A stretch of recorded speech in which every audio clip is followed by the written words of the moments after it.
बनी देवघर तो से करतानी विनती दोहो प्रेमी को तू ही मिला दा। हम आइल बनी देवघर तो से करतानी विनती दोहो प्रेमी को तू ही मिला दा। भोला बाबा सुना भोला बाबा हमर माल से सेटिंग करा दा।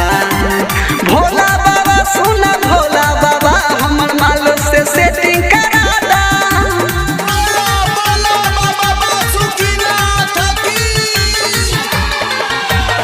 भोला बाबा सुना भोला बाबा हमर माल से सेटिंग करा दा। बोलिए देवघर वाले बाबा की।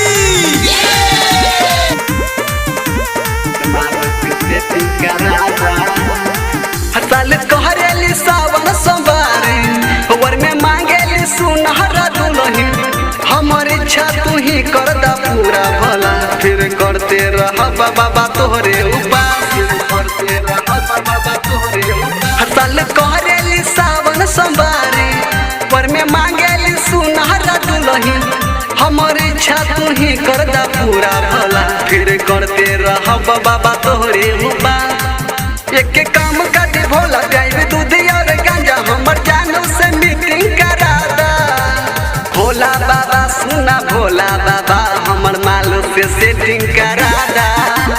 भोला बाबा सुना भोला बाबा हमर माल से सेटिंग करा दा।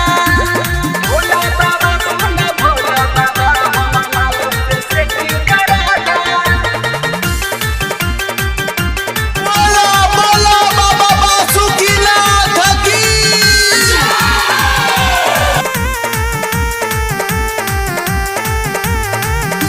बोलिए गणेश भगवान की। हो जब मिल जाई सपनों की रानी हो तब देव घर ले आइब योगदानी। ओकरे हाथ से चढ़ाइब फूला पान दूधावा और साथ में हम मिल के चढ़ाइब जलावा। और साथ में हम मिल के चढ़ाइब जलावा। हो जब मिल जाई सपनों की रानी हो तब देव घर ले आइब योगदानी। ओकरे हाथ से चढ़ाइब फूला पान दूधावा और साथ में हम मिल के चढ़ाइब जलावा। हम हाई दिल खुश देवा गौरव रात दिन से जल्दी शादी के डेटिंग करा दा। भोला बाबा सुना भोला बाबा हमर माल से सेटिंग करा दा। भोला बाबा सुना भोला बाबा हमर माल से सेटिंग करा दा। LIC music recording studio Triveniganj Supaul.